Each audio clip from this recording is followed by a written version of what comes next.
नमस्कार। चलिए एक सवाल से शुरू करते हैं। कभी सोचा है कि अगर किसी बड़े केस का सबसे अहम गवाह अदालत में आ ही ना सके तो क्या होगा?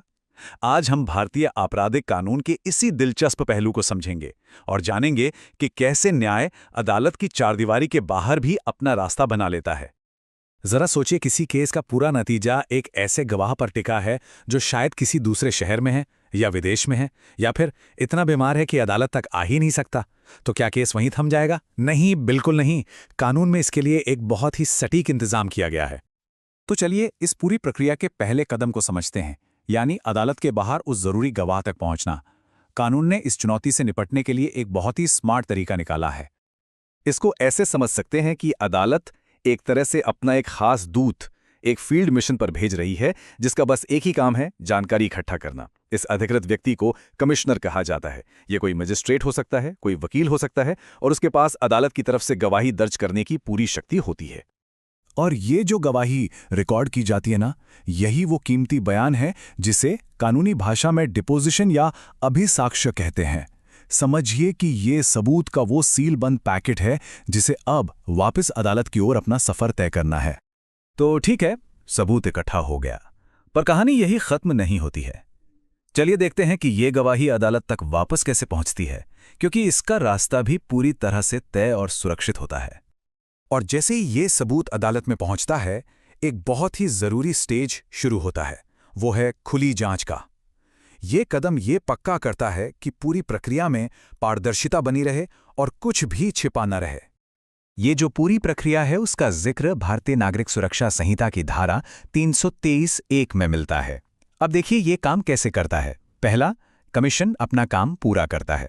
दूसरा, रिपोर्ट और गवाही अदालत को वापस भेजी जाती है। और तीसरा, जो कि सबसे अहम कदम है, वो ये कि इसे दोनों पक्षों यानी प्रोसिक्यूशन और डिफेंस के लिए खोल दिया जाता है, ताकि वो इसकी अच्छी तरह से जांच कर सकें।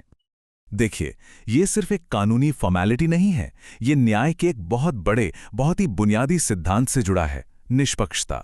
जब दोनों पक्ष सबूत को देख सकते हैं, उसकी जांच कर सकते हैं, तो ये पक्का हो जाता है कि गवाही सही तरीके से ली गई है और इसमें किसी भी तरह की हेरफेर की कोई गुंजाइश नहीं है।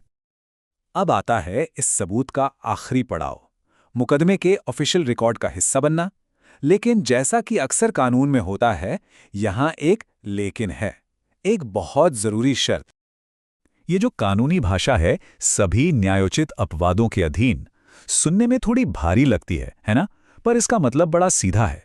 इसका मतलब है कि सबूत को आंख बंद करके सच नहीं मान लिया जाता। हाँ, इसे रिकॉर्ड का हिस्सा तो बना लिया जाता है, पर इसकी सच्चाई और वैधता पर अभी भी बहस हो सकती है। तो असल में इसका मतलब क्या हुआ?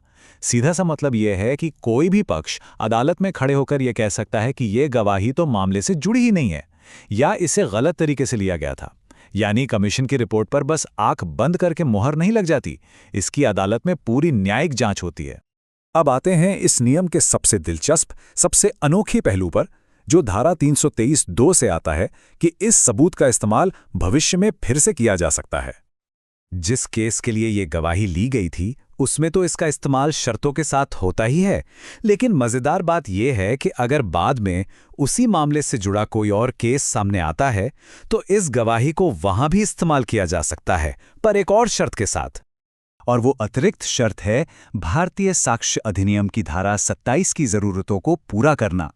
ये पक्का करती है कि सबूत नए मामले में भी उतना ही प्रासंगिक और भरोसे के लायक हो। यही तो हमारे कानूनी सिस्टम की खूबी है। ये संतुलन और जांच के सिद्धांत पर काम करता है, ताकि सबूत का दोबारा इस्तेमाल तभी हो जब वो हर कसौटी पर खरा उतरे।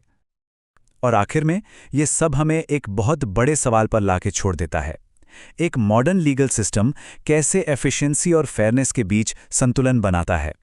धारा 323 जैसी प्रक्रियाएं दिखाती हैं कि हमारा कानून न्याय को हर किसी तक पहुंचाने के लिए लगातार नए रास्ते खोज रहा है, लेकिन इस प्रक्रिया में वो निष्पक्ष सुनवाई के अधिकार से कभी समझौता नहीं करता।